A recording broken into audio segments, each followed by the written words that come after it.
my father I was going to Ukraine, he wasn't happy at all. It's a country at war, Dri. Why on earth are you going there? Since February 2014, Ukraine has been torn apart by a civil war.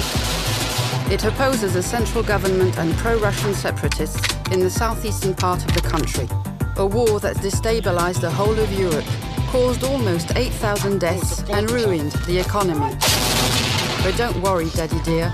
I'm not going to the front. I'm not a war correspondent. Fashion's my thing.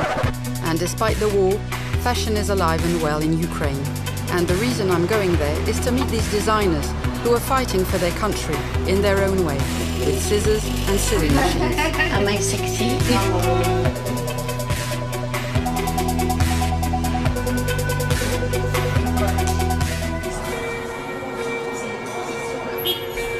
When I arrive in Kiev, I'm surprised by the peaceful, carefree atmosphere of the city.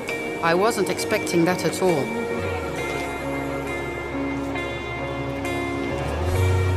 The young girls walk around casually in micro miniskirts. Kate Moss, you see.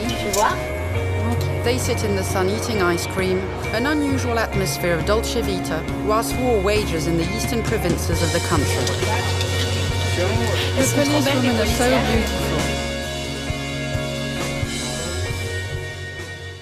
This morning, I have an appointment with Anton Belinsky. He's Ukraine's rising star fashion designer, and I'm meeting him on Maiden Square. Here. A lot of people died here. It's still fresh in our memories. We can't escape memories. Whenever I come near this place, my heart feels heavy. It's on this square that the Ukrainian crisis began. In November 2013, protests broke out against the authoritarianism of the pro-Russian president, Viktor Yanukovych. The police fired real bullets at the protesters. Dozens of people were killed.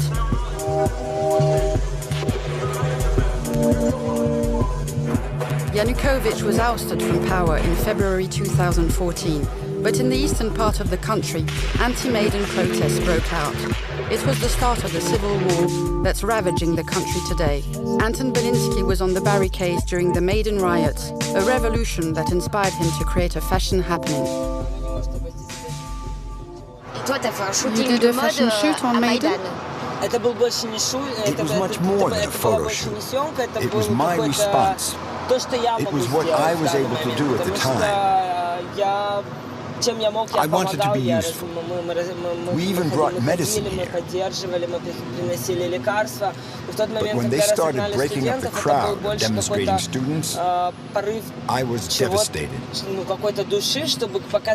I wanted to show just how terrible things were here in Ukraine.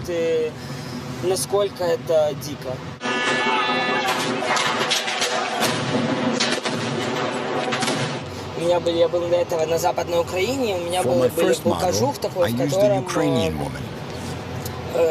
который такой, как уже очень старый, из него прям повыпадали части меха. И она стояла с батагом, это украинская такая чистая, ну или даже не украинская, которым гоняют лошадей. Мы первую карточку сняли наверху.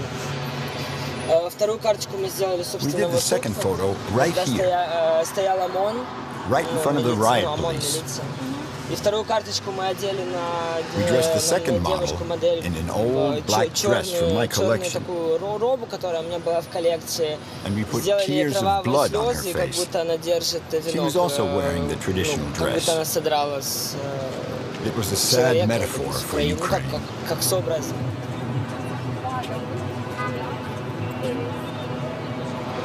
На данный момент в этом месте, мне кажется, какая-то присутствует настолько сильная энергетика, которая до сих пор не могу когда я сюда выхожу, я стараюсь, на самом деле, редко бывает тут, правда, потому что вот, на самом деле сейчас у меня какой-то, очень... Ты находишься, как будто ты находишься на кладбище. Это те люди, которые погибли. The final death toll of the Maidan Revolution was 82 deaths and 622 injured.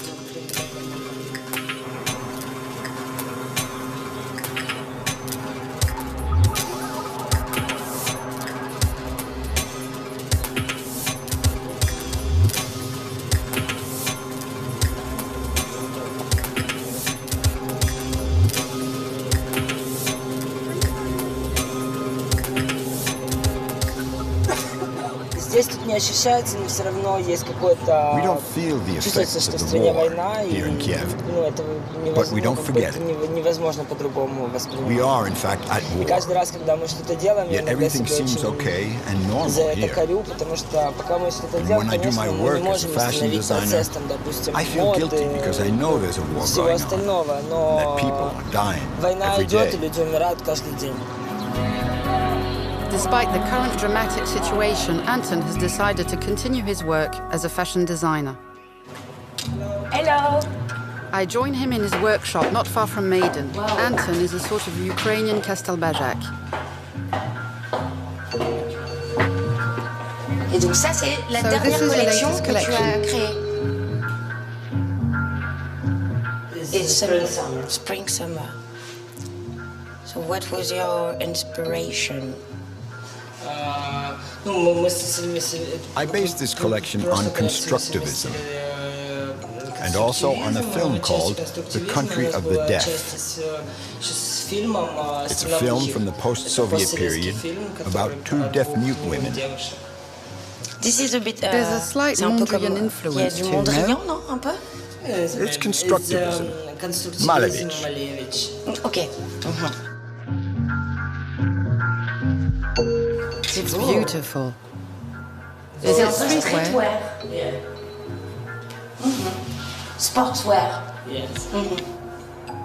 Et ça marche? Does it sell well? I'm sold in 60 stores, and my last collection is in Brussels now.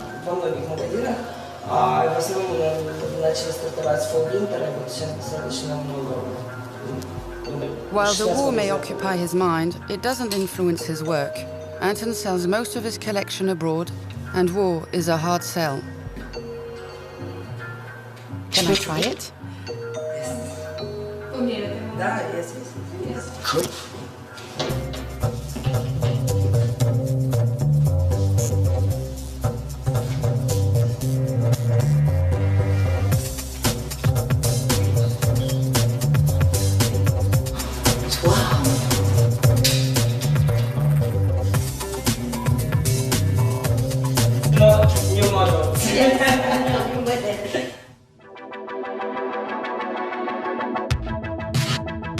Since the revolution, patriotism has become fashionable.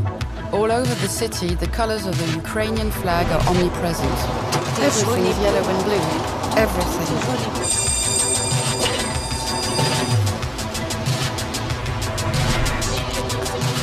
And hatred for Putin is cultivated. It's toilet paper? Yes, it's toilet paper with Putin, with Yanukovych, Kavalier. And you sell it since the revolution? Yes.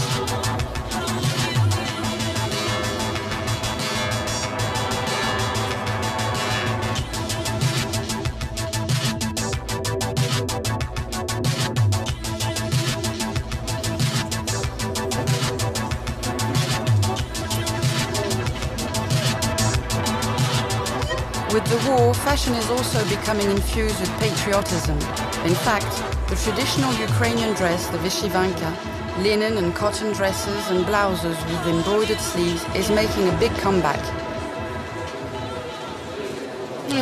Trendy designers such as Ksenia Schneider are using it in their creations. Where are we going? We are going to a museum where we can find Ukrainian costumes. All these narrow corridors. It's a private... It's an archive of museum. What a treat.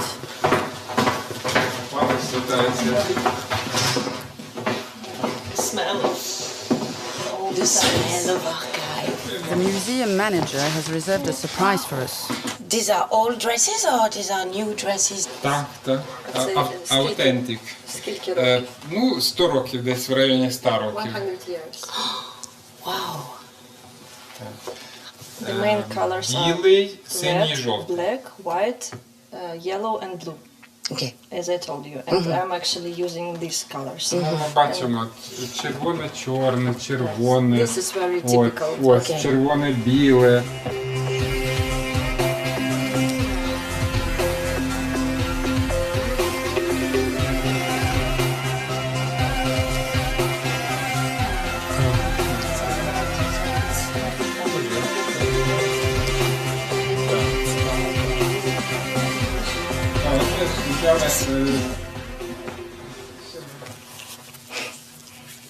А ви?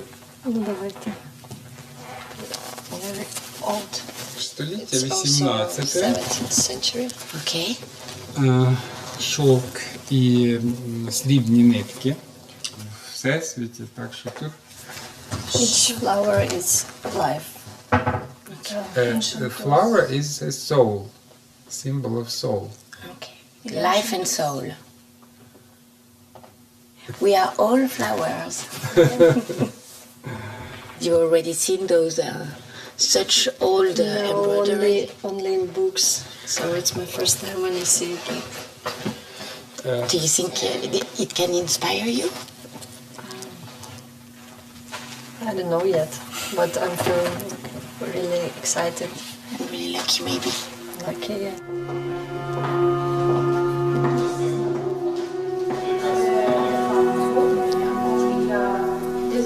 And so the broderies, do they mean something?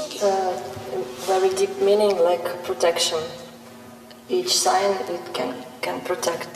So now it's become really popular to do this embroidery for men who live for war. Yeah, and their wives or mothers doing for them maybe a shirt or maybe just like small Handkerchief? yeah. To have it with him when he will be At war? Yeah. Okay. This is very symbolic, actually. Yeah.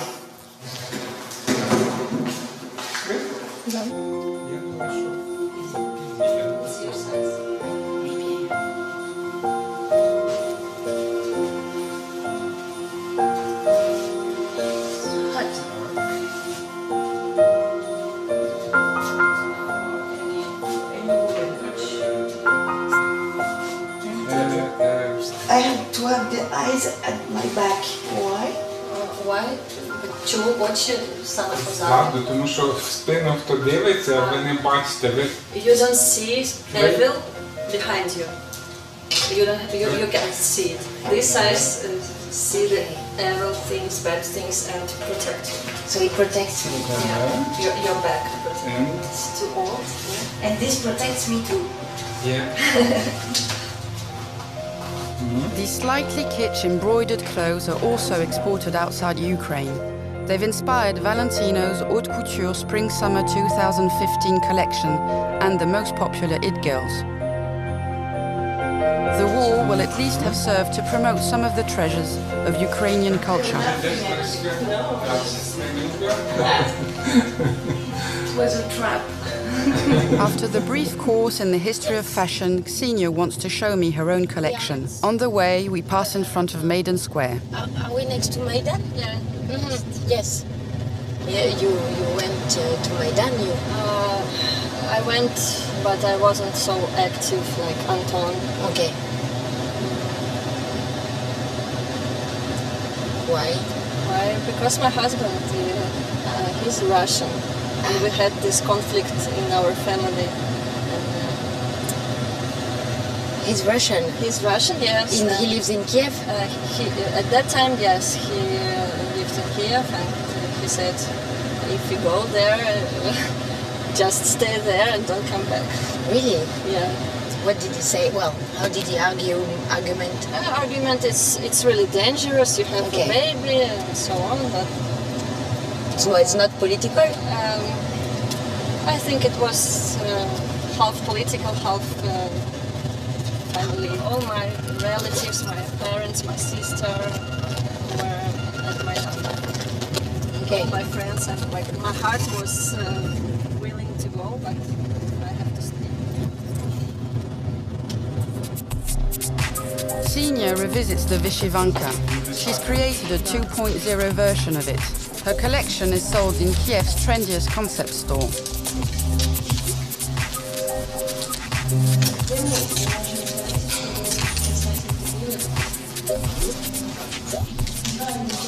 So these are your dresses? Yes. We saw it this morning at the museum. It comes from the traditional Vyshyvanka. Vyshyvanka, yeah. Okay. But it's not embroideries now. So you decided to transform the broderies into print. We don't want to use print of Vyshyvanka as it is. We wanted to go further, and the idea was to show how Ukraine looks in global mind. Nowadays Ukraine. So Ukraine is a country with beautiful traditions, but now it is we have revolution, we have war, we have a lot of problems, and this you can't understand this tradition because you see only mess. It's our vision of you, how you understand us. Okay, so I see that it's a bit damaged. Yes, it's a bit damaged, but still it has some beautiful coats, flowers. Was it a trend before revolution to use a tradition? No, it wasn't trend, and it wasn't trendy at all. At all. Yeah. Well, after revolution, there was some kind of patriotism. Yes, it was like a boom of all Ukrainian stuff. And people starting to rediscover Ukraine, their own country.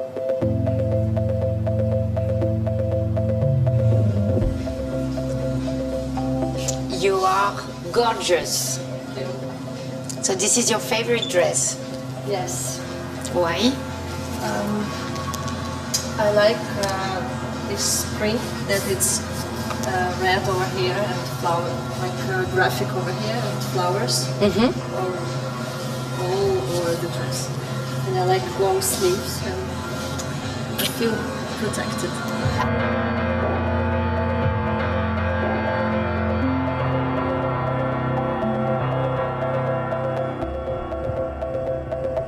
Et voilà, sisters.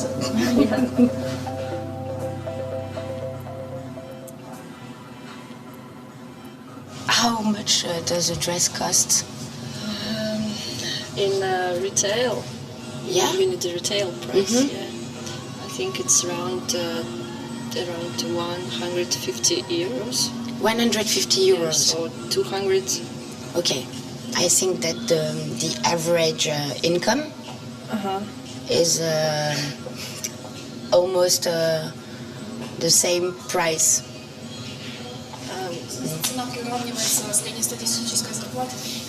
You mean this? Yes, unfortunately.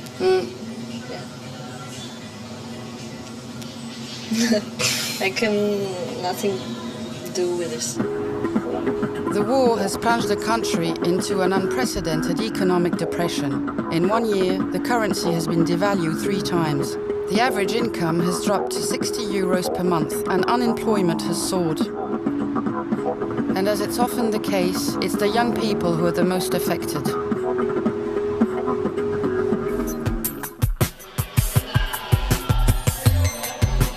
I wanted to go and rub shoulders with the penniless youth.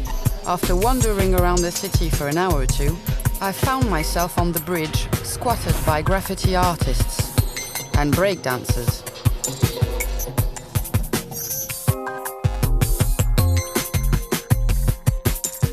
With my preppy style clothes, I didn't feel quite at ease in the middle of all these b-boys, so I decided to give myself a fashion makeover with the local clothes vendor. He sells t-shirts and caps bearing the logo of his dance team, all made by himself in his garage. Can you make it? Yeah. Okay, can I try it? Do you think it suits me? It's okay for me? It's not too big? No, it's cool. Like it's cool. Hip-hop. Hip-hop, okay. I'm hip-hop. Okay, cool. And do you sell a lot? Did you sell a lot? No, we just started. Ah, okay. It's our problem, you know, but people are very poor. They don't have much money. You see? Nice. Check. $50 for a miserable windbreaker and a cap. Does he think I'm Rockefeller?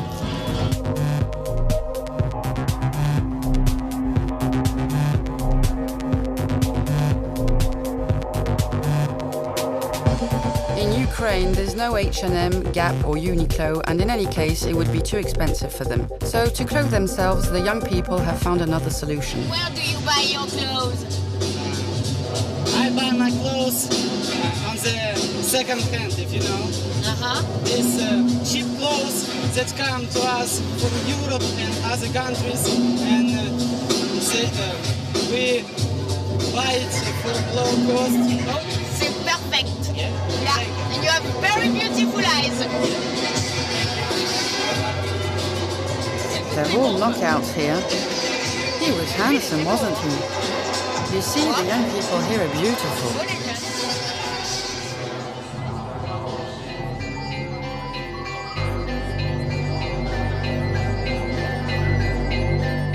To find the best bargains in Kiev's second-hand stores, I was told to go and see Sasha.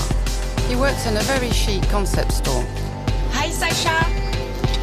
How are Rico you? Owens, Christophe Lemaire or Andy Millermeister, the cheapest article sells here for €600. He sells them to wealthy Ukrainians, but he can't afford to buy them himself. For his own clothes, he goes to the flea markets in search of rare treasures. Well, really out in the suburbs of Kiev here. Nothing like the city centre. It's really different from the center. Yeah. So, the sign says second hand, nothing cheaper. Ah ouais, nothing cheaper. There is nothing cheaper. And you buy second hand here? Здесь тоже покупаете? No. Ну, не, ну вот здесь именно покупаете. 1 гривна. 1 hryvnia. Here you find second-hand clothes that arrive by the ton from all over Europe, and you can sometimes come across some real gems, but it takes a trained eye to spot them. This is fake jar. Oh, maybe not. I don't know. No, it's not fake. It's real one. Your home, old. These are real jar. Yeah. Discreet, but these are real jewels. You could buy them? Yeah, I can buy it. Почем еще? По 30 гривен. 30 гривен. How much? 30 гривен. So I will take. You take them? Yeah, and I will. He has a to trained my eye. friend. A pair of jaws for €1.50. It's peanuts.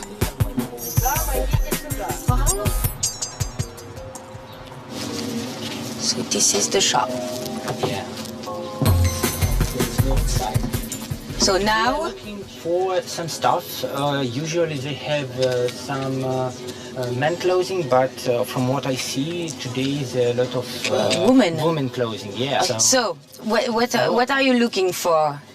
Generally, I'm looking for some good stuff for my collection. Maybe denim, maybe some different stuff. So maybe we can start from. So what about those jeans? Those are all Jack and Jones, and I don't like this brand because they're German, and German they can't make fashion. German can't make fashion. Yeah. What about Hugo Boss? Is it fashion? No. Oh, okay. No. It's ABC. Yes. And the name, the name of this shorts, hipster. Hipster. Yeah. So like you? No, I'm not. I'm bald, and hipster's not bald. Yeah, but you have a beard. Yeah, because I just don't like to shave. 100 hryvnia. Yeah, it's about It's very 4 cheap. €4. Yeah. €4. So what is hype in denim now? Nothing. Denim is not in right now. I love second-hand clothes too, but I'm a bit too lazy to spend hours looking for them. I prefer the slightly more chic vintage clothes, and there are a few good places to find these in Kiev.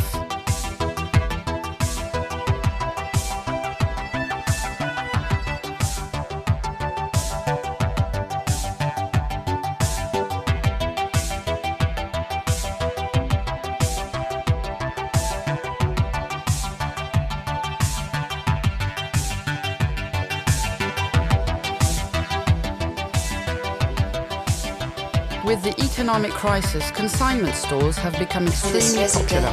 They mainly attract trendy young adults who can find designer labels here for next to nothing. Natasha opened her store 8 years ago.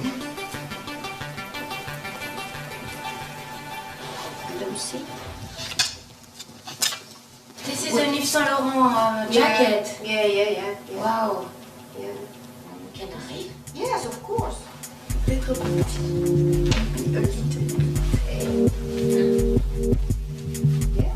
this, With this outfit, it's not really...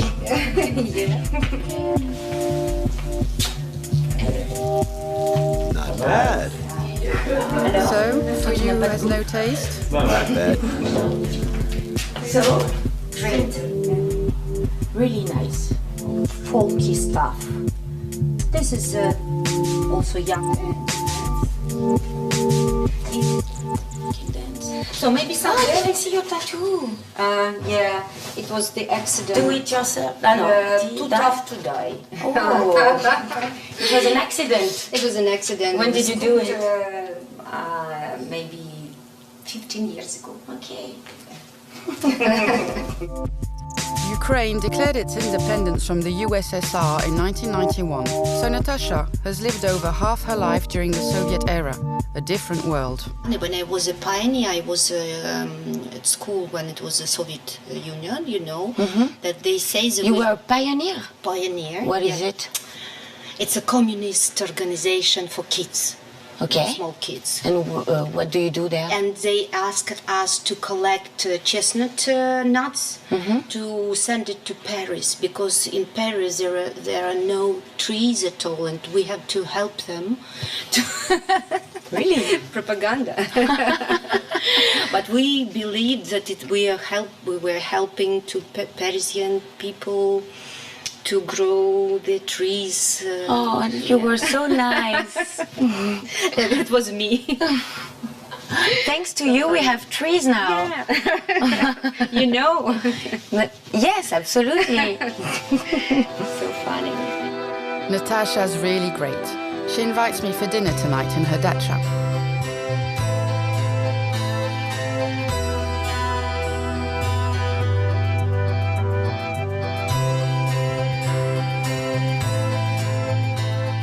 So maybe you can explain me again the system, the principle of dacha. Dacha? Yes.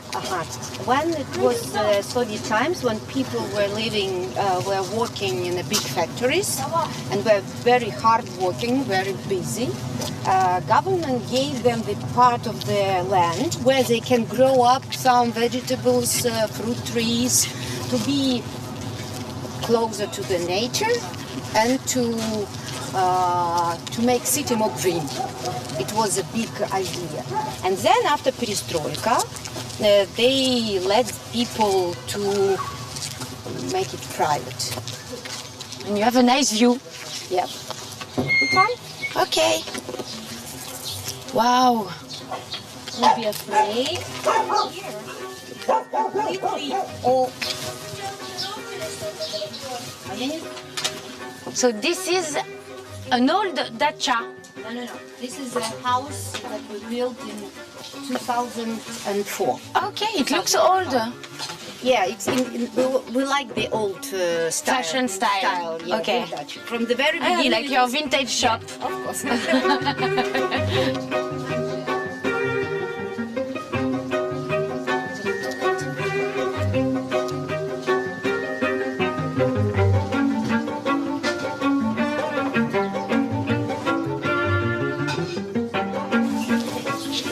It's fabulous, huh?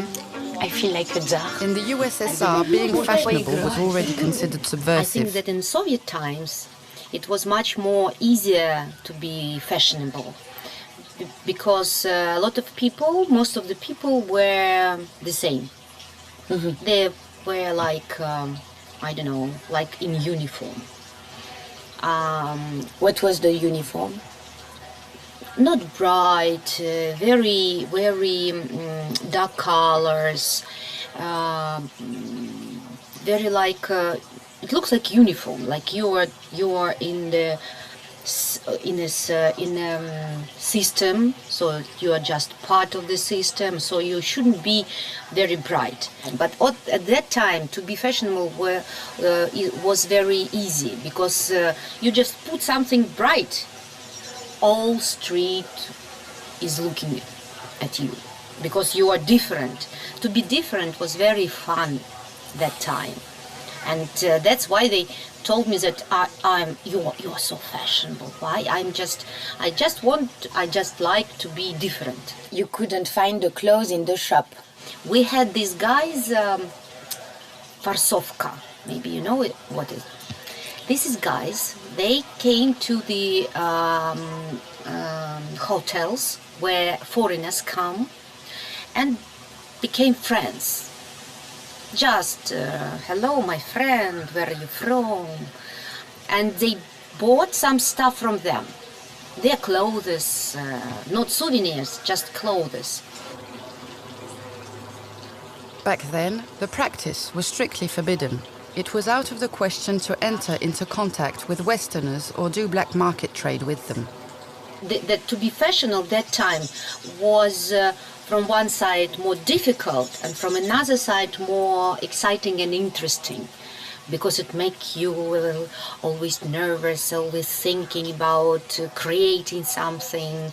It was very funny. I remember the time that 80s when the big shoulders were very fashionable.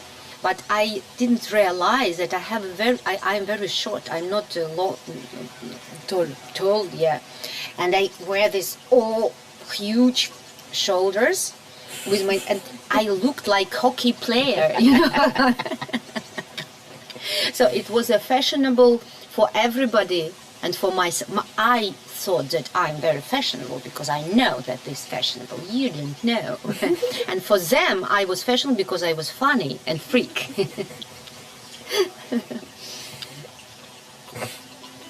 Yeah. You can't say if it's left or right in France.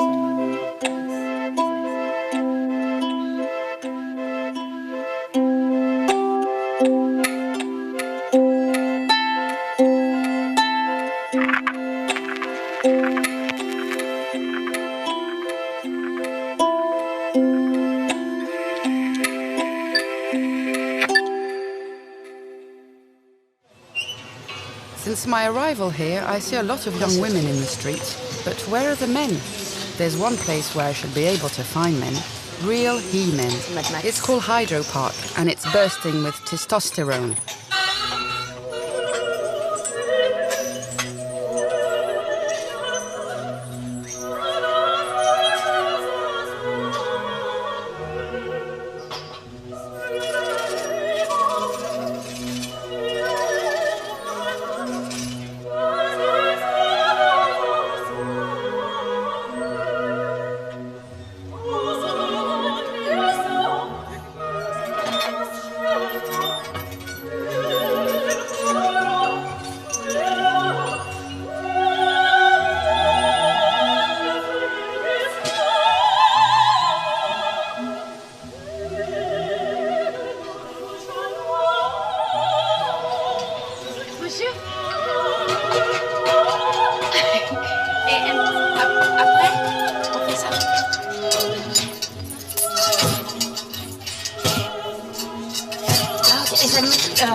I'm going to try.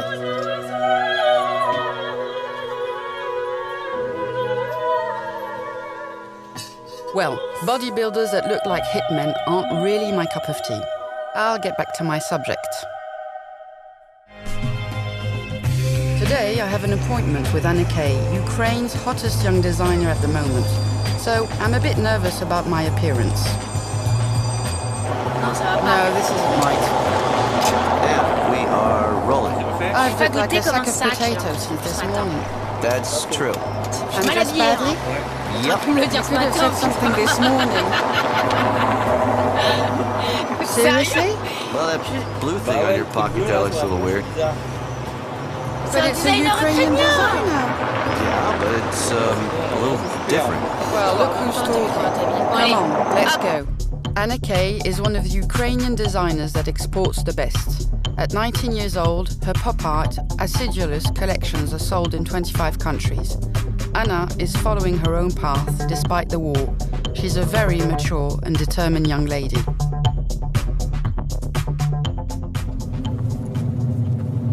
You You don't come from Kiev?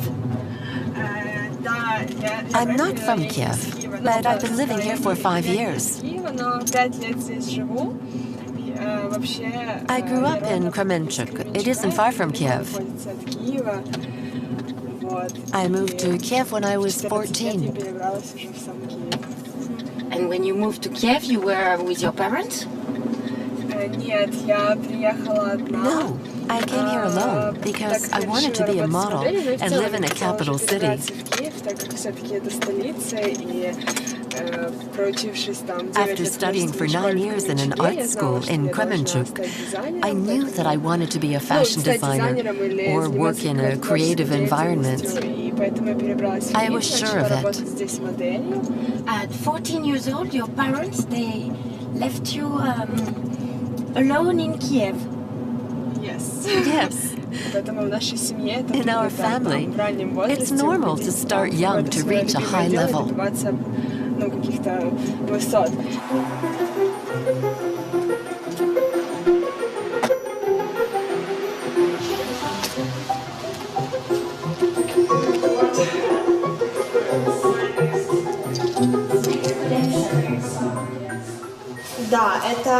These are technical designs that are sent to the dressmakers.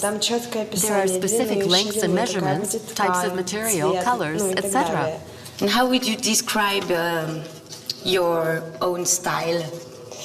Each collection is based on a fairy tale, a fantasy story. The last collection was based on The Little Match Girl.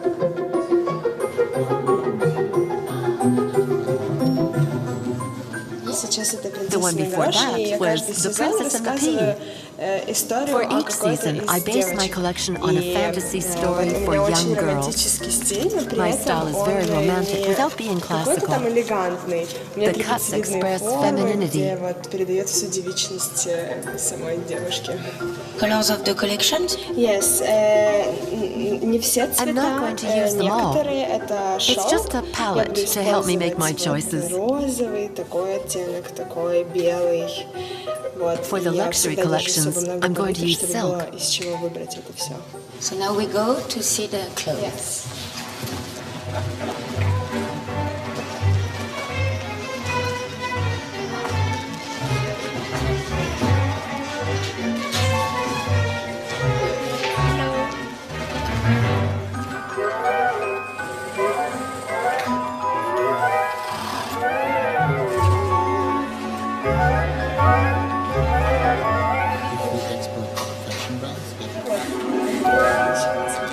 These are your dresses? Yes, it's my fall winter. Okay. This is about Little Match Girl. I can show you. I have this.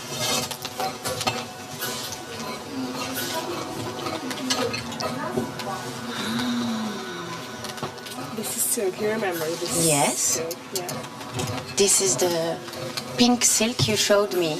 Yeah. This one is finished? Yes. Okay, there is a... It's showpiece. It's Anake Fashion. And it's my website and Instagram account. Okay. And so it's like a princess, actually. Yes, this is both. Apparently, you're the most successful designer of Ukraine. How does it feel? No. It's well deserved because I work very hard. And I love this work. I can see how much people like my clothes. I'm convinced that this is how it should be. I feel very comfortable with it. I've been immersed in this atmosphere since the age of 14.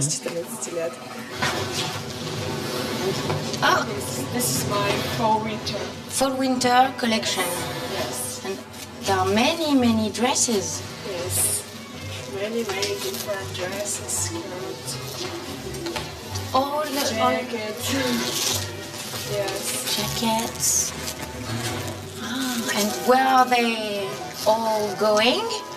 This is for different country. Okay. This is for Japan. This is for London. London? Yes. Oh, wow. Oh, okay, I understand now how you are a big seller. Wow! NRK belongs to the generation that hasn't known the Soviet Union, the generation that is building a forward-looking Ukraine open to the world. On weekends, Ukraine's future takes it easy, like here at this bucolic festival dedicated to the beard, where I find myself by chance. I think it's the hipster festival. They're everywhere you go, even in Ukraine.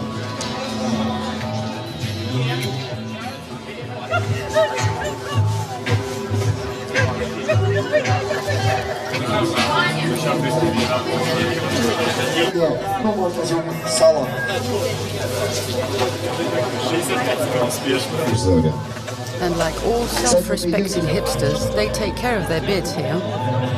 For how long do you have a beard? 3 years. 3 years? Do you get it often? Every 2 months. 2 months. But don't be fooled. Behind this apparent lightness of being, the Ukrainian reality is never far away. Here, all men between the ages of 18 and 60 can be called up and sent to the front, hipster or not. It's like a lot of hipster. There is a lot of hipster. Yeah. Kiev is the hipster city. Of hipster? Yeah. Because there is a lot of young, happy people who like to live. But there is a war in Ukraine. Yeah. I know. And but people are enjoying in Kiev. As for me, I'll be in the war in 30 days. You will be in war in 30 days, fighting. Yeah. I will go there to kill some Russians. And so now you are enjoying. That is my enjoying. Yeah. And you are scared? No. I will be the hunter there. Okay. I would like to visit the eastern Ukraine just for hunting. Hunting? Yeah. I would like to find some Russian there, Russian soldier. Wow, he left me speechless. In Ukraine, one is often brutally caught up by the war. Despite this, a lot of people remain optimistic. Well, I think these 2 years the year before and this year, the fashion in Ukraine is getting rising. Why? I don't know, maybe because it's war in our country, maybe, and people are so in panic, and they need something to get rest. So people need to make something by themselves, That's because they need energy to put their energy to something wonderful. So this year and next and before and year before, the fashion in Ukraine is getting rise. I was very moved by the people I met in Kiev. For the first time in my life, fashion seemed less futile to me. In Ukraine, it enables people to forget the war a little, but also to build a better future for themselves.